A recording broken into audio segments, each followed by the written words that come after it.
The chess set. In Grandma's apartment, there is a drawer full of things to play with. Usually, we're too busy to remember the drawer is there.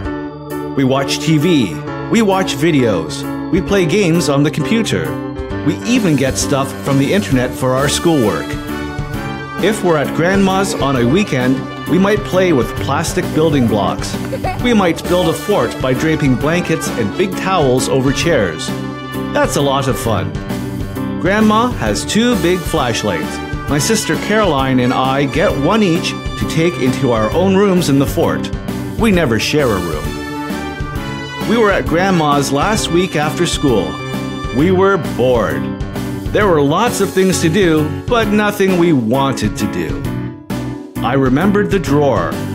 It was the bottom drawer in an old dresser in Grandma's bedroom. We pulled the drawer out. It was chock full of stuff we'd either forgotten or had never seen. It held jigsaw puzzles, playing cards, games like checkers and Chinese checkers.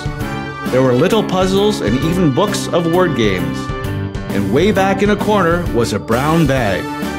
It was made of heavy cloth and closed with a drawstring. I didn't remember seeing it before, and neither did Caroline. We both reached for it together.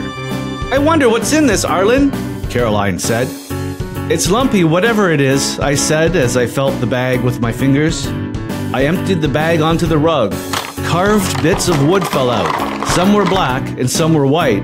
"What are they, Arlen?" Caroline asked. "I think they're chess pieces," I replied. I didn't know Grandma could play chess. "Can you play it?" Caroline asked. "No, but I think Daddy can play it." I reached for one piece. It looked like the head of a horse. I said, "Look, Caroline, this is old. See, the edges are worn. Some of the black paint has gone. I bet Grandma had these when she was young. Let's ask her." We ran to the living room where Grandma was reading a book. "Grandma, where did these chess pieces come from?" Caroline asked. Then she added, "Arlen thinks they are old." Grandma put her book down and took the pieces from our hands. She said, "Yes, they are old. They belong to my grandfather. My grandmother gave them to me when my grandfather died. I was just a young girl, not much older than you are, Arlen." "How come she gave them to you, Grandma?" I asked. "There is a story about how I got these," she said. "Would you like to hear it?" "Yes, please," we both said together. This was Grandma's story. "My grandparents lived in the city. We visited them often. Sometimes we walked to their house on Sundays. We always visited them on holidays. Grandma usually played with my sister and me. We played card games. She always had a big jigsaw puzzle on a card table in the corner of the room. I remember my grandfather sitting in his big rocking chair listening to the radio. When I asked him how he was, he always said, "Fair," in a deep, gruff voice. He would often talk to our dad and our uncle, but he never played with us. I learned later that he was very sick. One Sunday, Grandpa sat behind a small table with a board and these pieces on it. The radio was turned off. I asked Grandpa what game he was playing. He told me he was playing chess. I asked him who he was playing with. He said he was playing with a friend in England. Not from England, but in England. "Grandpa," I said, "how can you play with someone in another country?" "We play by mail. Donald makes a move.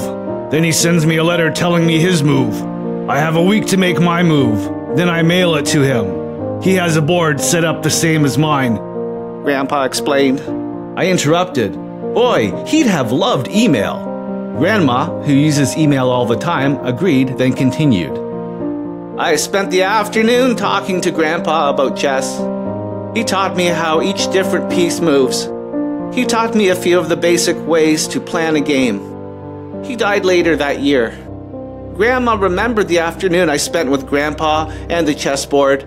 She gave me his chess set. I asked Grandma, "Is he our great-grandfather?" "No, Arlen," she answered. "He's your mother's great-grandfather. He's your great-great-grandfather." "Wow, that's a lot of greats!" Caroline exclaimed. "Do you know when he was born and when he died?" Can we make a family tree? I asked. I think so, Arlen. Leave it with me, and the next time I pick you up from school, we can work on it, Grandma said. One thing about Grandma's stories, we're always learning something.